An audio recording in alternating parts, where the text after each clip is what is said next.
성경을 한자를 푸는 대구의 오집사입니다. 오늘은 근근자, 도끼 근자에 대해서 말씀드리겠습니다. 우리가 고기 한근 할 때 근자지요. 자, 여기서 보시면 여기에 기석음자가 보이죠. 기석음자 보이고 기석인데 하나님이 죽으신 언덕이다 이런 뜻이죠. 자, 하나님이 계시죠. 하나님이 수족이 찔려서 달리시죠. 그때 사람들이 뭐라 그럽니까? 예, 십자가 아래 밑으로 내려오라는 뜻이죠. 자, 십자가에 달리신 이 하나님이 그럼 어떤 분이시냐 하는 거죠. 자, 이분은 높은 하늘에서 임금 되신 분이다. 하가 임금이라는 뜻이 있습니다.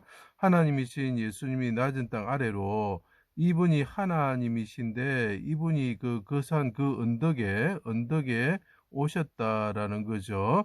아래 내리다, 낮아지다, 낮추다는 거. 자기를 그 높은 보좌에서 낮춰서 오셨죠. 인자로서 오셨습니다. 포도원에 극상품 포도나무를 심으셨었는데 이스라엘이죠. 들포도나무처럼 그들이 열매를 맺게 되었습니다. 그때 세례 요한이 말했죠. 도끼가 나무 뿌리에 놓였으니 좋은 열매를 맺지 않은 나무마다 찍혀 베다 자르다는 거죠. 불에 던져질 것이다 라고 말을 하고 있습니다. 자, 그러면 이 하나님이 누구시냐? 벌목하는 자다는 거죠. 벌목하는 자가 와서 도끼로 나무를 찍어버릴 것이다 라고 이야기합니다. 그 벌목하는 자의 이름을 가진 자가 누구냐면 기드온이고 또 엘리사가 도끼로 나무를 벌목해서 집을 짓게 되죠.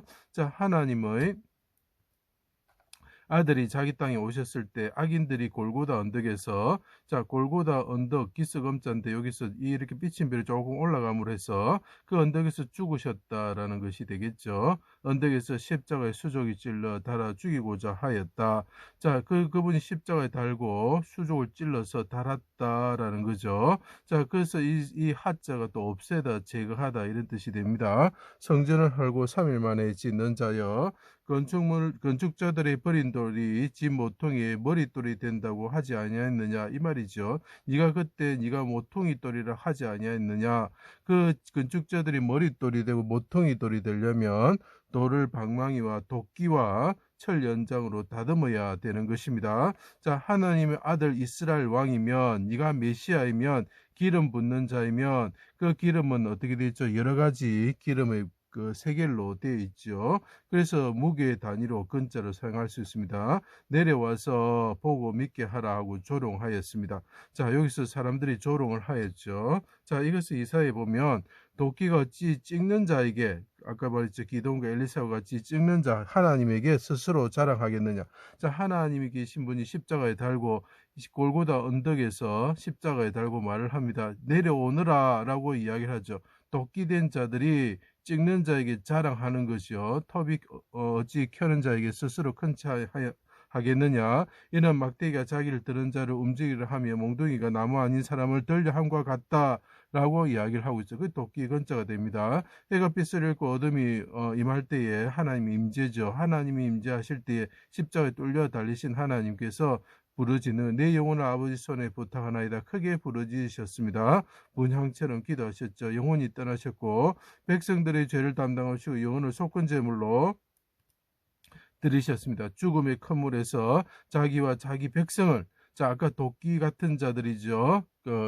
도끼가 어떻게 합니까? 도끼 찍는 자를 비난하는 거죠. 도끼 같은 자를 오른손으로 구원하여 주실 것을 간구합니다. 그래서 이것을 보면 이새의 뿌리에 가지이신 분이 강에 잠길 때에 던져지죠. 가지가 던져질 때에 대신 죽음의 큰 물에 잠기는 거죠. 바다를 생각하시면 되고 요나를 생각하시면 됩니다. 성전의 바다를 말하는 것입니다. 도끼 같은 자들로서 성전을 파괴하고, 도끼가 어떤 도구냐면 성전을 파괴하는 거죠. 그리고 바위를 뜰 때 그 바위 대신 하나님을 공격하고 쪼개는 자들이죠. 도끼 같은 자들이 하나님을 비방하는 깊은 물에 잠긴 자들을 구원하셨다라고 이야기합니다. 이 무슨 말이냐? 아까 말씀드렸듯이 도끼가 하나님이 대신 그 예수님을 비방하였죠. 그들이 어떻게 깊은 물에 도끼가 잠겼을 때 어떻게 합니까?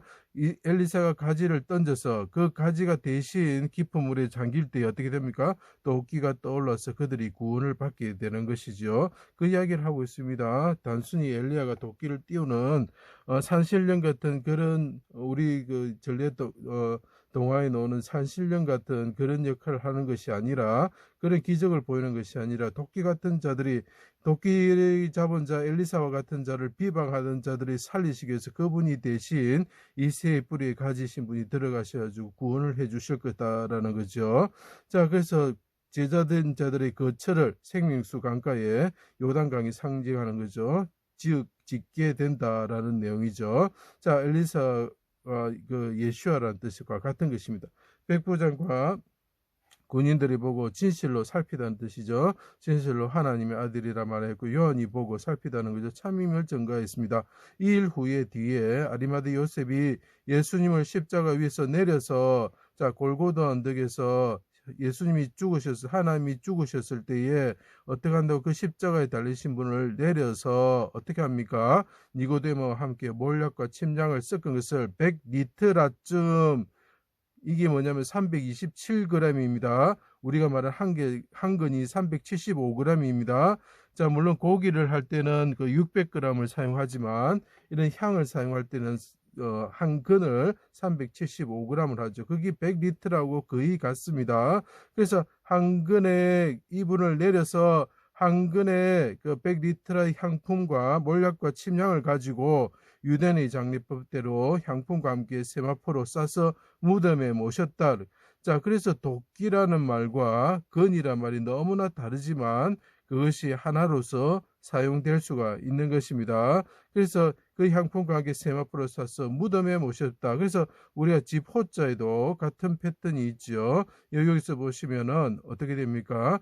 골고다 언덕에, 그죠? 그분이 죽으셨을 때 무덤에 모셨다. 그분이 시체가 되셨을 때 무덤에 모셨다. 그때 그분을 내려서 무덤에 모셨다는 거죠. 그 집이, 그 무덤이 나의 집이 되었습니다. 했죠. 그래서 집호자라고 그랬죠. 그때 무덤에 모실 때 뭘 했느냐? 내려서 무덤에 모실 때 뭘 했느냐?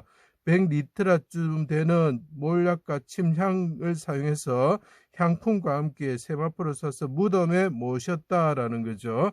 그래서 이것이 근근자가 되는 것입니다. 그래서 그분이 기름 부음 받은 하나님의 아들이죠. 그래서 그 향기름은 몰약 500세겔, 육괴 520세겔과 창포 250세겔과 계피 500세겔과 감람기름 한 흰으로 그 기름 부음만 자에게 기름을 붓는 거죠. 그래서 무게로도 사용할 수 있습니다. 그래서 근, 무게, 도끼 이런 것으로 사용하는 거죠.